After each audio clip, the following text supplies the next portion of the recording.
मुश्किलें तब तक बहुत बड़ी लगती हैं जब तक हम उन्हें समझ नहीं पाते। एक बार समझ में आने के बाद हर मुश्किल आसान हो जाती है।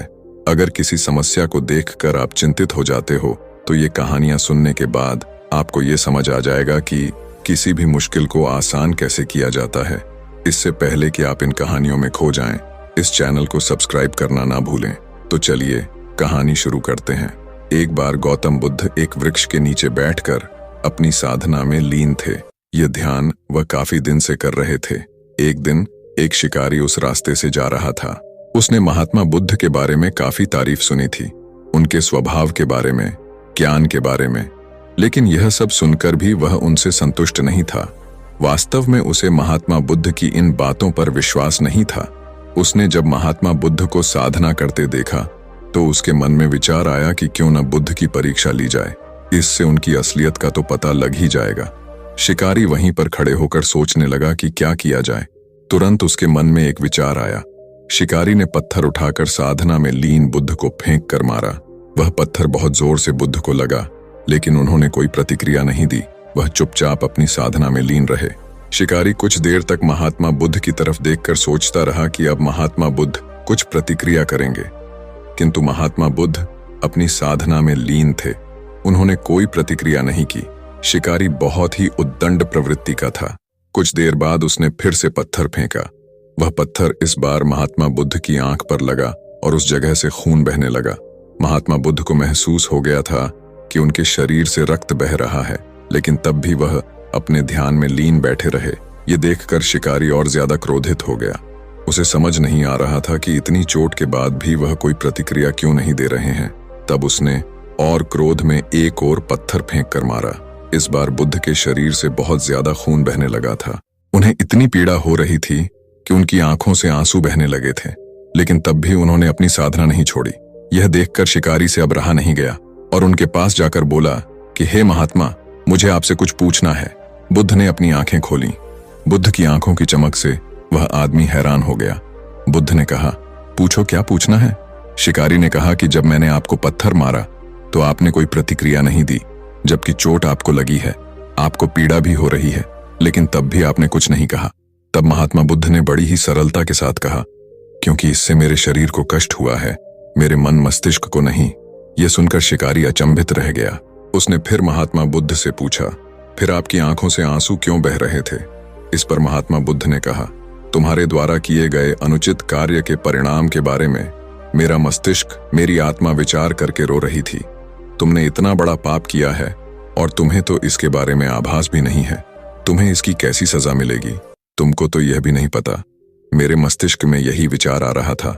बुद्ध की बातों को सुनकर शिकारी एकदम हैरान हो गया और महात्मा बुद्ध के चरणों में गिरकर उनसे क्षमा मांगने लगा और बोला कि हे महात्मा, मुझे क्षमा कर दें।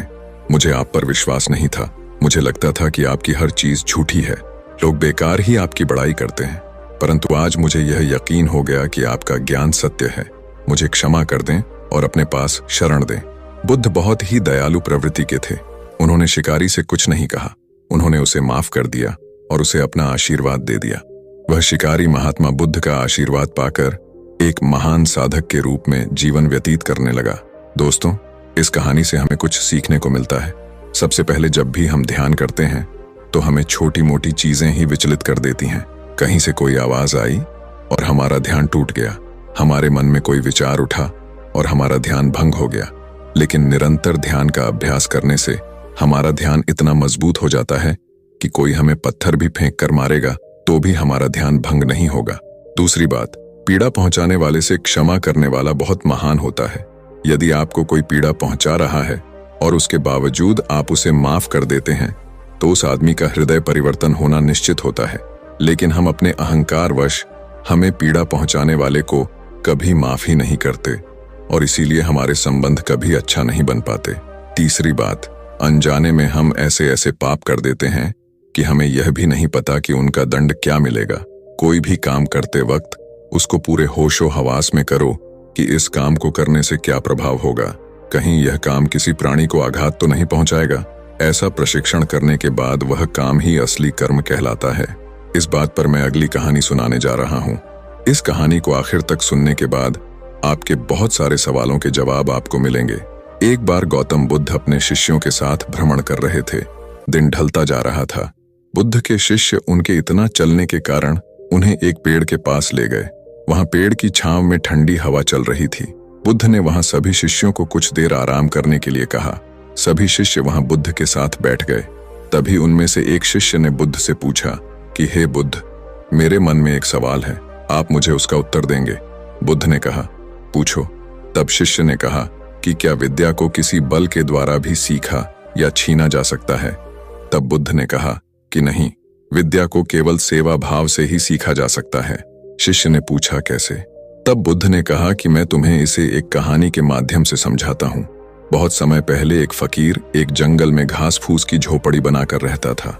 उसे एक विद्या आती थी कि वह पीतल को सोने में अपनी विद्या से बदल सकता था, और वह फकीर इस विद्या का प्रयोग तभी करता था जब उसे बहुत ज्यादा आवश्यकता होती थी, या फिर जब उसे किसी गरीब की मदद करनी होती थी, वह तभी इसका उपयोग करता था।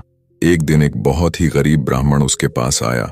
उस ब्राह्मण को अपनी बेटी का विवाह करना था, लेकिन उसके पास पैसे नहीं थे। उसने दुखी मन से यह सारी बात फकीर को बताई। फकीर समझ गया था कि वह ब्राह्मण सच में बहुत ज्यादा परेशान है और उसे मदद की जरूरत है। तब उस फकीर ने एक पीतल के बर्तन को सोने का बनाकर ब्राह्मण को दे दिया और कहा कि इस बर्तन को बेचकर अपनी बेटी का विवाह कर लेना। उस ब्राह्मण ने फकीर से वह सोने का बर्तन लिया और सुनार के पास चला गया। सोनार ने उस बर्तन को देखकर सोचा कि इस गरीब फटीचर ब्राह्मण के पास यह सोने का बर्तन कहां से आ गया? हो न हो यह राजा का है। और वह सुनार ब्राह्मण को लेकर राजा के पास चला जाता है। राजा ने उन्हें वहां देख आने का कारण पूछा। तब उस ब्राह्मण ने राजा को सब कुछ सच सच बता दिया। ब्राह्मण की बात सुनकर उस राजा के मन में लालच आ गया। उसने उस ब्राह्मण को तो छोड़ दिया, लेकिन उसने मन ही मन सोचा कि क्यों न यह विद्या फकीर से सीखी जाए। उसने सैनिक को भेजकर फकीर को अपने पास बुलाया। सैनिक फकीर को अपने साथ लेकर आया। राजा ने फकीर से पूछा कि तुम पीतल को सोना बनाना जानते हो? फकीर ने कहा, जी राजा साहब। तब राजा ने कहा कि यह विद्या हमें भी सिखा दो। तब फकीर ने कहा कि नहीं, मैं आपको यह नहीं सिखा सकता। तब राजा ने कहा कि तुम जानते हो मैं कौन हूं? फकीर ने कहा कि बहुत अच्छे से जानता हूं। तब राजा फकीर से कहता है कि तुम्हें 15 दिन का समय देता हूं। यदि तुमने मुझे यह विद्या नहीं सिखाई तो तुम्हें फांसी पर चढ़ा दिया जाएगा। अब राजा प्रत्येक दिन फकीर के पास अपने एक सिपाही को भेजता था कि वह उसे विद्या सिखाएगा या नहीं, लेकिन फकीर रोज मना कर देता था। तब राजा समझ गया कि धमकी देकर या जोर जबरदस्ती से फकीर को नहीं मनाया जा सकता। तब उसने कोई दूसरा उपाय सोचा।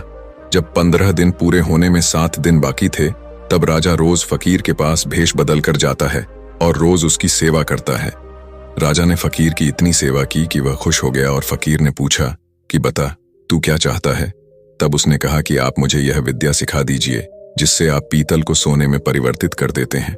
फकीर मान गया और उसे वह विद्या सिखा दी और कहा कि याद रखना कि इसे तुम केवल दुखी लोगों की मदद के लिए ही इस्तेमाल करना। उसके बाद राजा अपने महल में वापस आ जाता है और जब 15 दिन पूरे हो जाते हैं तब वह फकीर को अपने महल में बुलाता है और उससे कहता है कि बता, तू विद्या सिखाने को तैयार है या नहीं? तब फकीर ने कहा कि नहीं। राजा ने कहा कि तुम्हें फांसी की सजा हो जाएगी। तब फकीर ने कहा कि आप मुझे फांसी ही चढ़ा दो। तब राजा हंसने लगता है और कहता है कि जिस विद्या पर तुम्हें इतना नाज है वह विद्या अब मैं जानता हूं। फिर उसने फकीर को एक पीतल का बर्तन सोने का करके दिखा दिया। तब फकीर ने कहा कि राजन, तुमने यह विद्या किसी की सेवा करके सीखी है, किसी को डरा धमका कर यह नहीं सीखी जा सकती। चीन की एक बहुत पुरानी घटना है। एक बार एक आदमी ने तय किया कि उसे इस जीवन के हर मोहमाया को त्याग देना है और एक सन्यासी बनना है, और वह यह सोचकर अपने गुरु के पास चला गया और कहा, गुरुजी, मुझे सन्यासी जीवन जीना है। गुरुजी ने पूछा, क्या तू सच में सन्यासी बनना चाहता है? तब गुरु ने कहा कि ठीक है, आज के बाद से तू मुझसे कभी नहीं मिलेगा। जब जरूरत होगी तो मैं खुद ही तुझे बुला लूंगा। इस आश्रम में 500 से भी ज्यादा सन्यासी हैं और तुझे भी उनकी तरह ही रहना है। आदमी ने कहा ठीक है, और वह जाकर एक बंद कमरे में चुपचाप बैठा रहने लगा। उसे चावल कूटने का काम दिया गया था। वह रोज 500 सन्यासियों के लिए चावल कूटता था। जब थक जाता तो वहीं पर सो जाता और फिर वापस उठकर चावल कूटने लग जाता। उसे लगता था कि जब गुरुजी को उसकी जरूरत होगी तो वह खुद ही उसे बुला लेंगे और इसी इंतजार में वह बैठा रहता। वह सुबह से शाम तक बस चावल को कूटता रहता, क्योंकि गुरुजी ने उसे यही करने को कहा था। 12 सालों तक यही चलता रहा, लेकिन तब तक वह बहुत शांत हो गया था। उसके मन में न कोई विचार, न कोई अड़चन, बस इसी काम में लगा रहता था। 12 सालों में यह उसकी दिनचर्या बन चुकी थी। 12 साल बाद गुरुजी को लगा कि अब उसके जाने का वक्त आ गया है। उसने घोषणा करवा दी कि जो भी मेरा उत्तराधिकारी बनना चाहता है, वह रात में मेरे कमरे की दीवार को फांद कर आएगा और 4 पंक्तियां लिख कर जाएगा। उस पंक्ति में जीवन को कैसे सही तरीके से जीना है, यह लिखना होगा। जीवन का सत्य लिखना होगा, लेकिन यह उसे स्वयं से लिखना है, खुद के अनुभव से बताना है। सभी गुरु को मानते थे, उनके शिष्य थे, लेकिन सब उन्हें इस तरह धोखा नहीं देना चाहते थे। उनके आगे खुद को प्रस्तुत करना आसान नहीं था। हिम्मत तो सभी शिष्यों में थी, लेकिन यह काम कोई करना नहीं चाह रहा था। उन्हीं में से एक विद्वान शिष्य ने यह कर दिखाया। उसने दीवार फांद कर कमरे की दीवार पर 4 पंक्ति लिख दी, जिसमें लिखा था, सबसे पहले मन एक दर्पण की तरह है, दूसरी जिसमें धूल जम जाती है, तीसरी उस धूल को साफ कर दो, और चौथी सत्य अनुभव में आ जाता है और सत्य मिल जाता है। सुबह गुरुजी उठे तो उन्होंने देखा और बोला कि यह किस मूर्ख ने मेरी दीवार खराब कर दी, उसे पकड़कर लेकर आओ। लेकिन वह विद्वान यह लिखकर रात में ही भाग गया था, क्योंकि यह विचार उसके अपने नहीं थे। उसने जाते समय अपने मित्रों से कहा था कि अगर गुरुजी को यह लाइन पसंद आ जाए तो मुझे बता देना, परंतु अगर वह क्रोधित हो जाएं तो उन्हें मेरा पता मत बताना। सब चिंतित हो गए थे। सभी लोग यह मानते थे कि इतने सुंदर शब्द तो हैं, मन एक दर्पण की तरह है, इसमें शब्दों और विचारों की धूल जम जाती है, वहीं उसे साफ कर दें तो सत्य का प्रतिबिंब दिखने लग जाता है। इसमें कहां कुछ गलत है। गुरुजी कुछ ज्यादा ही सख्त हैं। देखते हैं वह इससे ऊंची बातें कहां से लाते हैं। पूरे आश्रम में यही बातें चल रही थीं। उन्हीं में से 4 शिष्य एक दूसरे से बात करते हुए चावल कूटने वाले के पास से निकले। उनकी बातें सुनकर वह हंसने लगा। उन चारों ने यह देखकर उससे पूछा कि इसमें हंसने की क्या बात है भाई।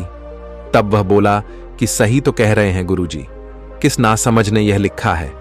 यह सुनकर वह चारों भड़क गए और बोले, तुम क्या जानो इसका मतलब? इतने सालों से बस चावल ही तो कूट रहे हो, तुम्हें शास्त्रों के ज्ञान के बारे में क्या पता? अगर यह लाइन गलत है तो तुम इससे अच्छा कुछ बताओ। वह आदमी बोला, ठीक है, मैं तुम्हें बता दूंगा, लेकिन मैं इतने सालों में चावल कूटते कूटते लिखना भूल गया हूं। किसी को लिखना पड़ेगा, और हां, यह जान लो, मुझे उत्तराधिकारी बनने का कोई शौक नहीं है। अगर मुझे यह उपाधि मिलती है तो मैं तो अभी अपने कान पकड़ता हूं और अपने विचार किसी को नहीं बताऊंगा। तब उन चारों ने कहा, अरे तुम हमें बताओ, हम लिखते हैं। आदमी ने कहा, तो ठीक है, फिर लिखो। कैसा दर्पण, कैसी धूल, न कोई दर्पण न कोई धूल। जो इसे जान लेता है वह सत्य को प्राप्त कर लेता है। आधी रात को यह पढ़कर गुरुजी उस चावल कूटने वाले के पास गए और कहा, अब तुम यहां से भाग जाओ, वरना ये 500 के 500 तुम्हें मार डालेंगे।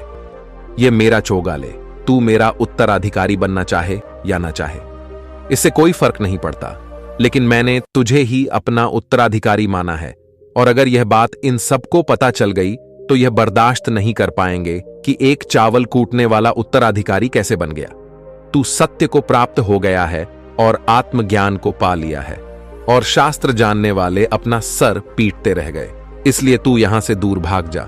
एक बार गौतम बुद्ध ने भी अपने शिष्य से कहा था कि जब तुम्हारे अंदर भी विचार आना बंद हो जाएंगे, उस दिन तुम सत्य का अनुभव करोगे, खुद को और ब्रह्मांड को समझ पाओगे, और यही बुद्धत्व प्राप्ति का पहला कदम है।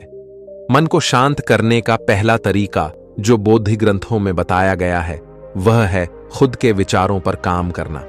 आपके अंदर क्या चल रहा है उसे अच्छी तरह से समझना, न कि अपने विचारों को कहीं भी दबाना। ऐसा करना गलत है। मन भटकेगा, बार बार भटकेगा, लेकिन जब भी आपको ऐसा लगे, आप तुरंत अपने विचारों का निरीक्षण करना शुरू कर दें। आप खुद कुछ समय बाद यह नोटिस करेंगे कि आप अपने विचारों को लंबे समय तक ऑब्जर्व करने लगे हो। हर तरह के अच्छे बुरे विचार आपके मन में आ रहे हैं, लेकिन आप उसके साथ किसी भी तरह की छेड़छाड़ नहीं कर रहे। एक समय आने पर आप खुद के विचारों पर कंट्रोल कर पाओगे। आप आने वाले कल या बीते वाले कल की चिंता न करके अपने वर्तमान में जी होंगे। जो इस समय अभी आपके सामने है, आपको उसी पर अपना ध्यान केंद्रित करना है। दोस्तों, जाते जाते आपसे एक सवाल, यदि आप इस सवाल के जवाब जानते हैं तो कमेंट में अवश्य लिखें।